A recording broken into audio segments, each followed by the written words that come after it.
Hello, and welcome to the third episode of Ultrascape in 2026. I'm Becky Waters, and I'm joined with my co-host, Josh Ibbett. Hey, Josh. Hi, Becky. How are you today? Keeping all right. It's my last week in Sweden, so enjoying what I can before quite a long drive back home to the UK. But you tell me I've got good weather to look forward to when I get back? Well, the British spring, so yeah, it'll be good for 5 minutes. Then it'll probably rain again, but it still should be warmer than Sweden anyway. Coming up in this episode, we'll talk about some exciting news about the next episode, a quick news roundup, and a preview of the DALES Divide, which will be happening this weekend. But before that, Josh will talk a little bit about our sponsors. So as always, the podcast is supported by Redshift, and they've been supporting us from the very beginning. They've got some really cool products coming out and launching. They just launched these little pedal adapters, which are quite cool. These are called the mouse trap pedal adapters, and they clip into your SPD pedals and give you a nice flat platform. It's one of those things, actually, you don't realise how useful they are till you actually have some. But I use them when I kind of ride down the shops on my nice bike, which doesn't have flat pedals, or when I go to an event. So yeah, they're quite useful. They're out now, and there's loads of really cool stuff coming out in the next months as well. I think spring's kicking off, and all the new stuff's coming out, and all the races are starting as well, which is nice. And an episode sponsor for this month is Albion, and again, they've just got loads of new stuff. So they've got the new. Oh, this is the old Active hoodie. They got a new colorway on that. That was invaluable for me last year. Their new ultralight insulate jacket, that's been revamped, so it's a bit loftier and a higher collar and a bit warmer and new colors. Loads of new stuff coming out from Albion. Check out their website. And we've got a cheeky little discount as well, so I'll put the code up on screen. That's for both Redshift and Albion. And we've got some merch coming, Becky. So we should have some caps available very soon. I know. I'll put a link up on the screen. I'm taking pre-orders at the moment for caps, but they should be here mid-April. Please buy one. Otherwise, me and Becky are going to have a lot of caps to wear between us for the next few years. What have we got coming up then, Becky? In this episode, in the news roundup, I guess we'll start with the announcement of Sarah Ruggins' upcoming challenge. It's a record attempt cycling the length of Europe. She's called it One Way North, so as you can probably guess, she'll be starting in the south and riding north. Sarah Ruggins rode the... did she start at John O'Groats? And rode the other way around. Was it? Yeah. Okay. Chocolate jog? Or Le Joggle? Chocolate jog, wasn't it? One of them. She did the double of the length of the UK in record time. And then she'll be taking everything she's learned on that, as well as all the training she'll have done since last year, over to Europe, starting in Tarifa in south of Spain on the 5th of June. And she'll ride at approximately 6,000 kilometers through 9 countries up to Nordkapp in Norway. And the record she's trying to beat is Ian Walker's 2019 record of 16 days, 20 hours and 59 minutes. And she's Sarah Ruggins, so naturally she's going for the overall record. I don't believe there's a woman's time set on that route yet. But she... Is it a like a Guinness record? Or yes. Is it just a route record? The one when you get because I don't get the certificate. Yeah, because they don't always distinguish between sort of the male and female. It's just like the record overall. True. But yeah, True. I mean, she's pretty rapid, isn't she? So that should be good to watch for sure. They also don't distinguish between the self-supported and the fully supported, and she will be doing it fully supported. So she'll have a pretty well-dialed support crew along with her, as she did for the record last year. So good luck to Sarah on that in June. Yeah, we'll be keeping an eye on that. Elsewhere, we've had quite a few sort of early season races. So Further Lost Ways, that was the new one in the kind of the Further series in Cornwall. The course was created by Alex McCormack. I haven't really got much info on it, to be honest, apart from Tristan Sanders for the first back. It's kind of one of those events, well, as with most of Camille's events, it's on a need-to-know basis. But it looked like it was good weather at least anyway. spring truly sprung on that weekend. I think it's last weekend as we record this podcast. So yeah, that was the Further Lost Ways. Many miles away in Patagonia, we had the first edition of Final Frontier Patagonia in Chile and Argentine Patagonia, but it started in Chile, and the first finisher arrived in the past few days to Ushuaia in Argentina.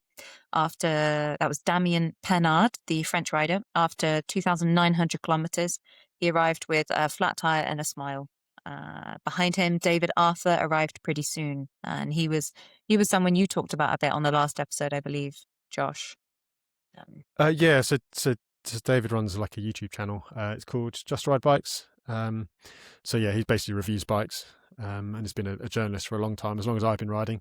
So yeah, I spoke to him a little bit before, and he finished in second. So that's pretty cool. And I'm sure if you check out his channel, I'm sure there'll be some cool video about that event as well. So yeah, it looks pretty amazing, really, and it's definitely part of the world I'd like to go to at some point.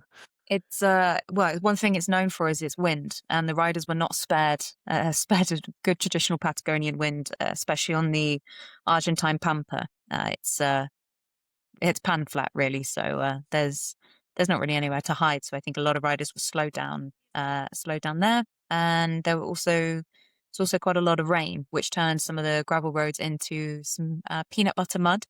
And I was reading the commentary on Dot Watcher written by the organizer, and it's notably not a competitive event in the way that we would think of. So there's no leaderboard at the end of it, and riders were sharing kit in the mud and helping each other out a bit. So it's which is allowed in that race, and I think even encouraged. So yeah, I think it's just like a classic, like, out there bike touring route, isn't it? So it just gives a bit of a structure around that. So yeah, good to see that, and good to see everyone's kind of starting to finish that as well. Elsewhere, well, closer to home, the Gran Guanche Audex gravel. So we've already talked about the road and the trail in the last sort of few episodes. Unfortunately, the Canaries has been hit by a load of bad weather. And they had to cancel the event on day 3. Basically, rain and landslides. Actually, it's not directly related, but there was in the general cycling news, a lot of the top kind of pro cyclists, they all go up to Mount Teide to train, and they got snowed in and couldn't get down for some of their big races. So you can imagine all that snow on Teide, then all the melt water as well. So the rivers would have been pretty full. So there's landslides as well, and the emergency services are quite stretched. So unfortunately, they're to cancel the event, and the riders could sort of continue, but they had to sort of make their way around and reroute as required. So yeah, so that was a Gran Guanche Audax. We're doing a lot of bad weather at the moment, Becky. Elsewhere, the Iditarod 1000. You may remember in the last episode, we announced that Justina Slovakia had just won the 350 in a couple of days. So it's only the 1000 is the main one, which is based on the Iditarod sled race. That has only just finished. So there was 4 finishers that finished in 27 days. There was a lot of deep snow and a lot of walking from the sound of it. Real tough sort of endurance endeavour. That's almost the full lunar cycle out there riding across Alaska, which is pretty cool. So that's kind of a roundup of the events that have been have been happening in the last month or so. And yeah, what have we got coming up, Becky? The next race is the Stagecoach 400. It's a pretty classic US bikepacking race in California. It's very much an off-road race, and it attracts quite a lot of the off-roady American riders that you'd recognize, like Alex Schultz and other kind of trail race veterans. Largely because it's a masterpiece of stitchwork, dirt double track, sandy desert roads, technical single track, and urban bike paths and rolling tarmac. So it sounds like it it has everything in a good Sounds California. Like we copy and pasted that off the event website, doesn't it?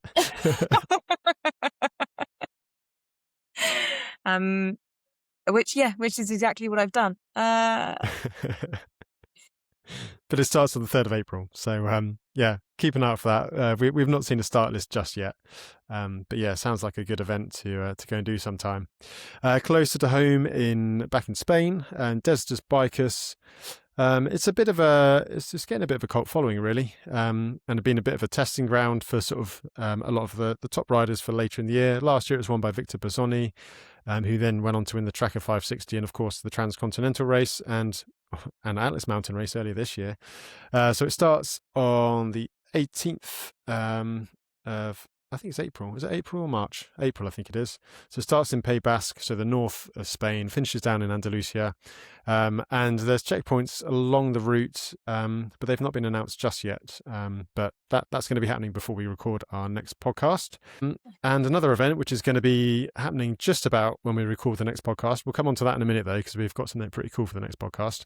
It's the Two Volcanoes Sprint. So, Becky, what's happening with the Two Volcanoes Sprint?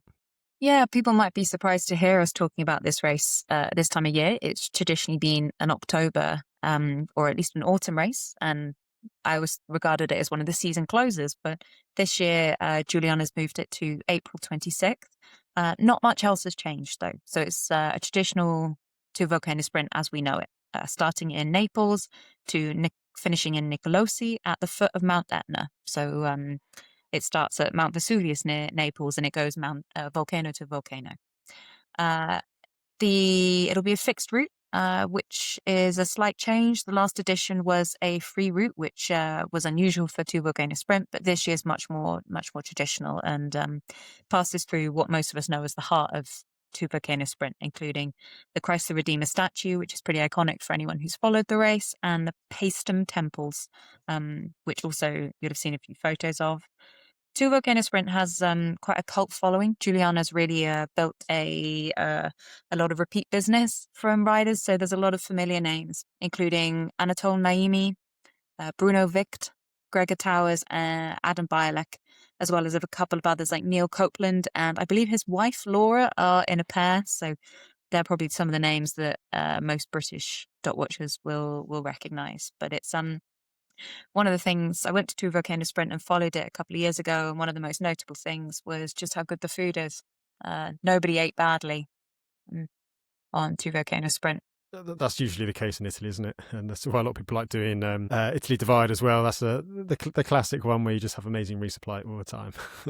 Yeah, I think normally it's... one of the riders said that it's the only race he's ever been to where he came home heavier than when he left.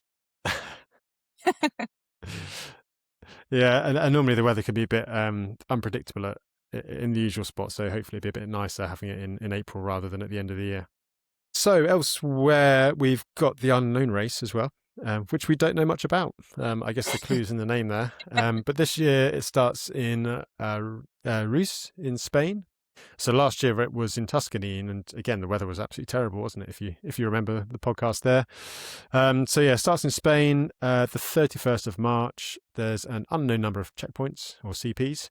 It's going to be around 1,000 kilometers approximately, and the first checkpoint is given an hour before the start. So yeah, very much one for kind of planning on the move, and I guess a real test of route planning and flexibility. Rather than just pure kind of athletic prowess. But we do have some interesting names on the start list.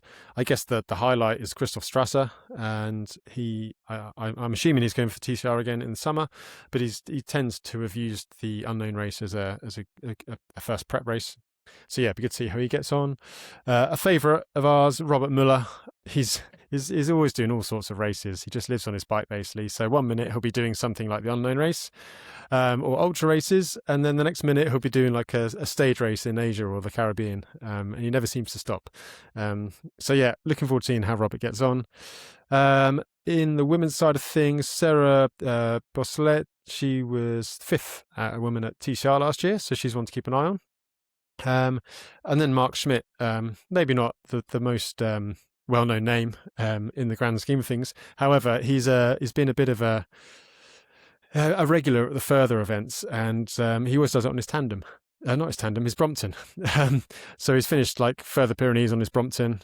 And yeah, I'm hoping he's going to be doing the unknown race on his Brompton this time as well. We've also got a few fairly strong looking pairs. So Anatole Naimi with Emil Naimi. So Anatol, it looks like he's got a busy month or so coming. So he's going to be riding the Unknown Race as a pair. I think he's actually involved in some of the organisation of the Unknown Race as well. So he's got that before he goes to Volcano Sprint. Again, I think he's going for the TCR in summer, so it's kind of a bit of a test for him. Federico Demiani and Manuelo Truccolo. Manuel's done quite a few pairs races and had some good results.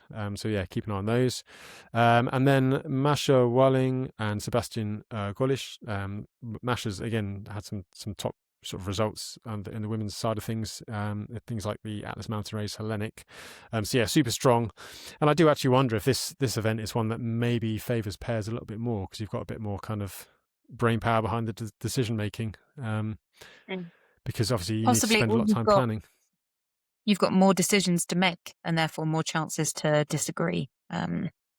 All that, yeah. Well, it's the ultimate test, isn't it, pairs? It's like it's a test of a relationship. Whether it's kind of like you with your partner or your friend, I think you know if they're right after that.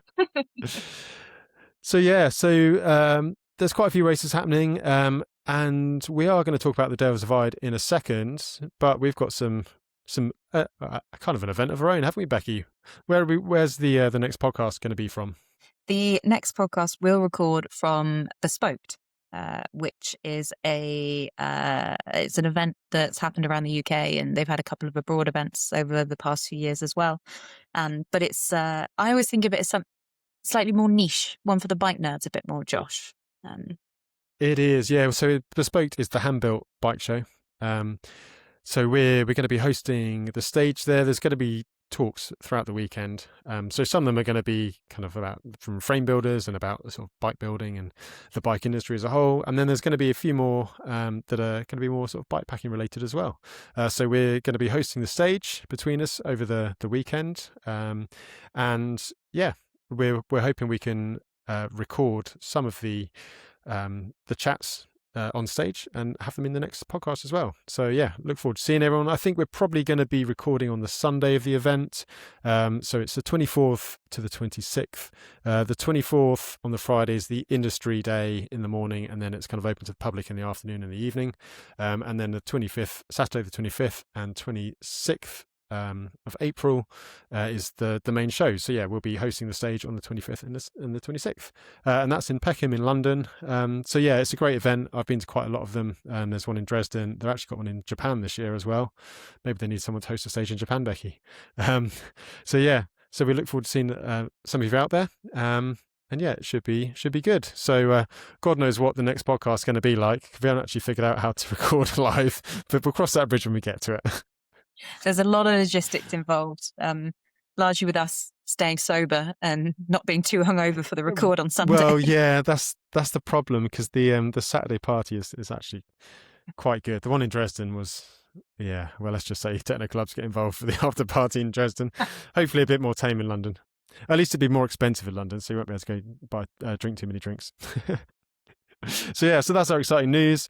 There's going to be, we're going to be live. So come and see us, and we look forward to meeting someone who actually listens to our podcast. So hopefully see you all there. And moving on quickly, Dales Divide. Becky, over to you. The Dales Divide is, I would say, probably the UK season opener. It's certainly used by a lot of domestic riders to kind of test their legs before what's normally bigger goals later in the season. The Dales Divide is, typically a season opener, and also good for people to use as their first event. So we'll run through the start list, and a lot of them are rookies to ultra racing and to the Dales Divide. But the Dales Divide itself is of two distances. It's a 420 or a 600 kilometre route. We'll focus on the 600 kilometre. It's predominantly through Yorkshire, so it's a very northern England route. The route is a loop that starts in Arnside, which is on the west coast of northern England, and riders ride out to the east coast in Scarborough and then back again to Arnside. So it's a coast to coast to coast.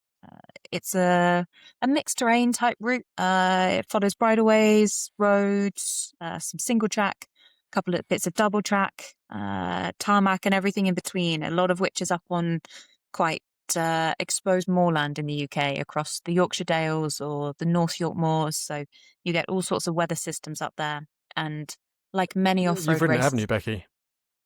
I have. Yeah, I have. And I have really fond memories of it. But the weather was awful. And there's nowhere to hide up on the moors. Yeah.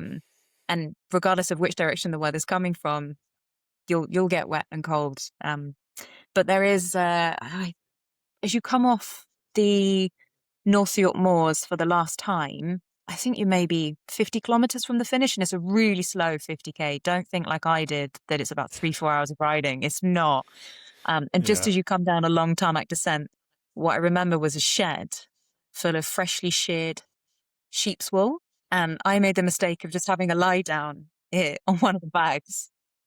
And I woke up only a few minutes later, but it could have easily been a few hours later. But yeah, so it's pretty rough. There's quite a lot of bog in it, bridleways, bit of single track. It's got everything, and you're also going through some urban areas as well. So it's a real kind of real representation of Northern England. Yeah, through the centre of York, isn't it? I actually did the some of that kind of eastern loop last summer before Silk Road. Yeah. But there's a lot of road in that section. So it's very mixed terrain, isn't it? Yes, it's very much sewn together. So you'll kind of spend half a day up on the moors, and then you'll spend a couple of hours on flat tarmac, sweeping around fields and agricultural land. And I said there was no shelter up on the moors. There's one exception to that. Restrap have what they've now coined their rest and ramen stop, and it's in one of the bothies towards the end of the route, about 80 kilometers from the finish. And they, as you can imagine, serve ramen in one of the bothies. So that has a bit of a vibe to it. And there's always a few stories coming out of there. And as always, it attracts quite a big field, doesn't it? So it's one of these events. There's no entry fee, similar to Highland Trail 550, but there's you're asked to donate to a local charity. So they actually the Dales Divide has raised quite a lot of money over the years for basically charities involved in sort of preserving the Yorkshire Dales. It's quite a kind of unique habitat. So it's and the landscape. So it's pretty cool that, you're doing your bit by taking part. And I guess one of the driving forces is Chris Ellison, who's probably one of the unsung heroes of the British bikepacking scene. Certainly anyone who's done the Tour Divide before from the UK would have heard from Chris. And he's very generous with information and sharing. So the nice thing about the Dales Divide is that there's a lot of information out there. All the stops are kind of documented, all the points of interest and things like that. So it's, as Becky said, it's very good for a kind of someone new to the world of bikepacking who wants to kind of push themselves a little bit. And I don't think it's easy though, is it? There's plenty to test you. Yes. Sorry, Josh. I've got a little vent to the side in my wall here, which is meant to be an air vent, but it goes into one of the dog pens. And there's one of the young bitches has been put in there for a few days, and she's got a long nose, and it just sticks up the vent perfectly. So if you can hear whining, it's not my dog. It's Miss Sula. I might edit out that out of the podcast, or maybe I'll just leave it in. So, Becky, who have we got on the start list? Back to the four-legged things, two-legged things, not the four-legged. Two-wheeled. Two legs. In the women's field, we've picked out a few names, starting with Justyna Jaksok. She was first woman at Bright Midnight last year. She's a Polish rider. I think this is her first time riding in the UK. She did further east, I think, last year, maybe. She did further east last year. And she finished Atlas Mountain earlier this year. So she's kind of got her eye in, and look forward to seeing how she goes in the UK. Katie Jane Lapinier is a British rider who lives in France. She's the organizer of the Alps Divide and a finisher at Hellenic Mountain Race, Atlas Mountain Race, and Silk Road. So she's one of the few women here who've competed in a couple of Nelson's races. Cara Dixon is a Bristol-based woman who will be racing Dales Divide.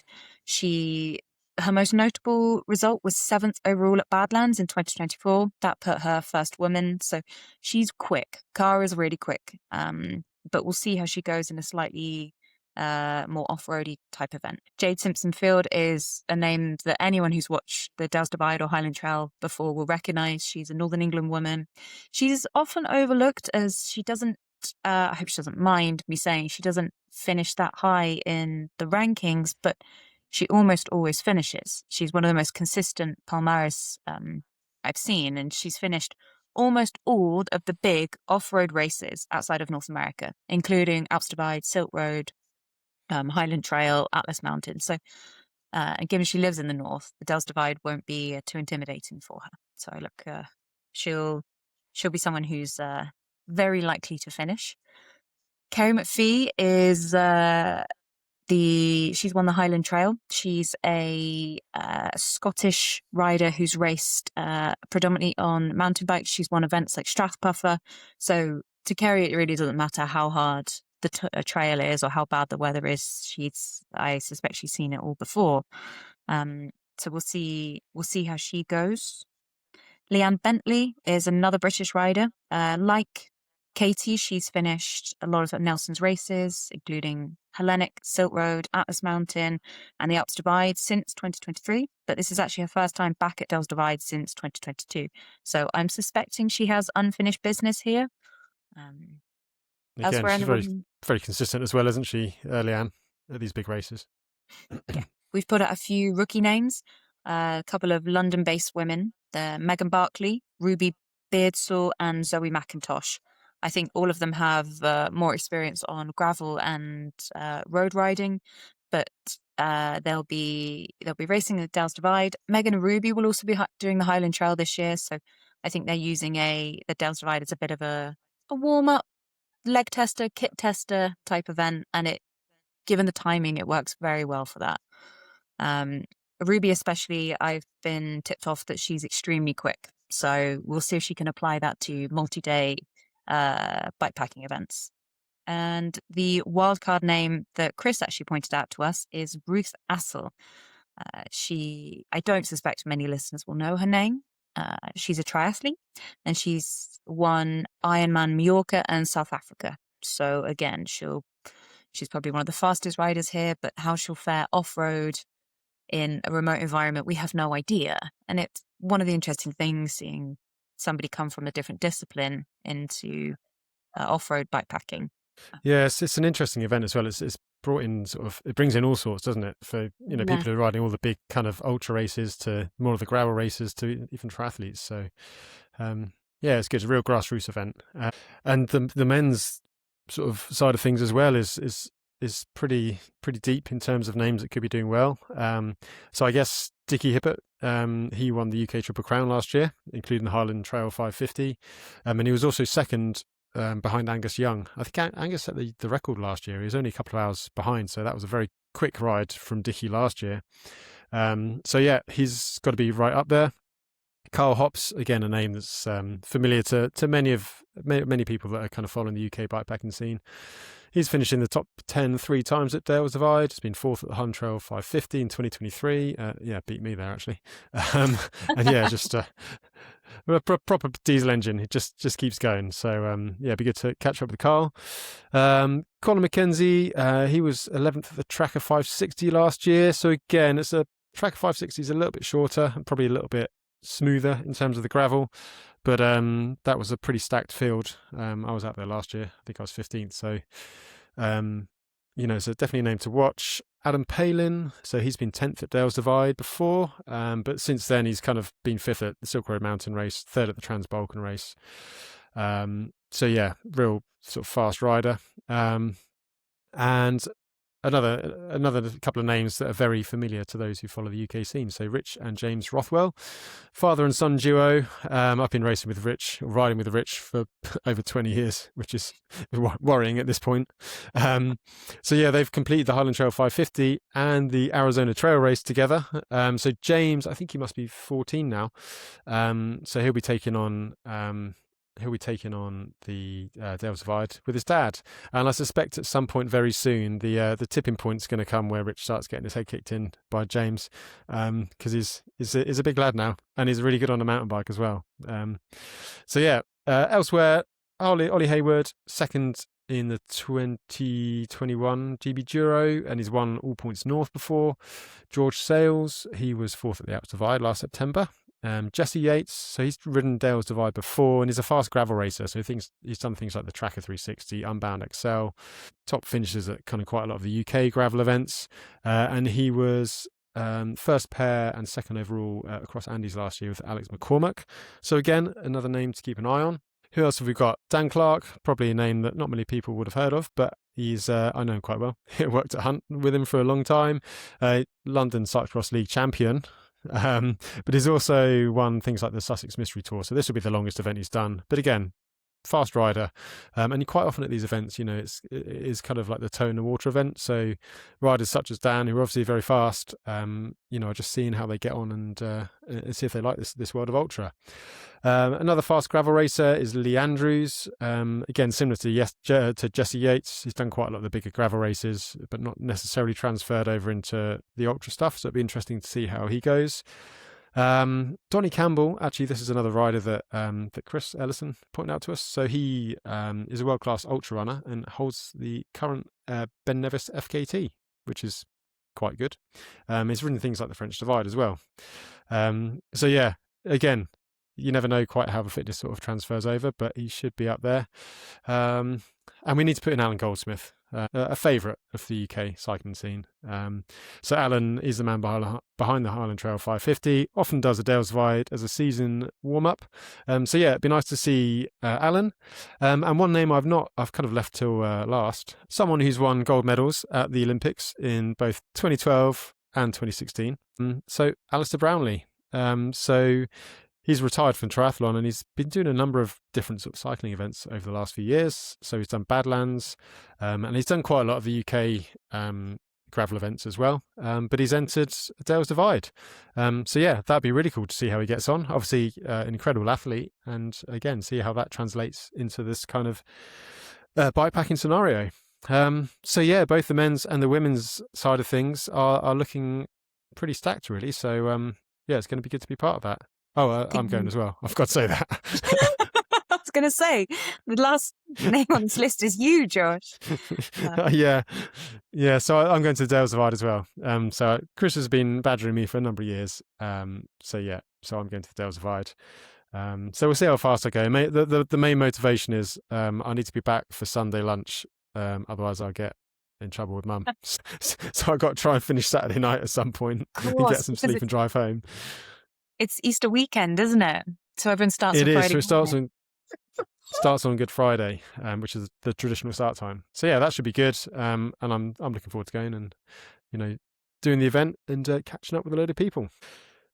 So yeah, that's our roundup for this month. Anyway, so next month, as I said, we shall be live at Bespoke, and God knows what the podcast is going to be like. Hopefully, it'll be entertaining. Becky will be back from Sweden. So yeah, it'd be good to see you again. And yeah, so we'll have some kind of podcast in a month. We'll also talk a little bit about the upcoming events after that podcast. Or will we? Are we going to do 2 podcasts before the Highland Trail? We haven't. I don't know. We haven't figured it out yet.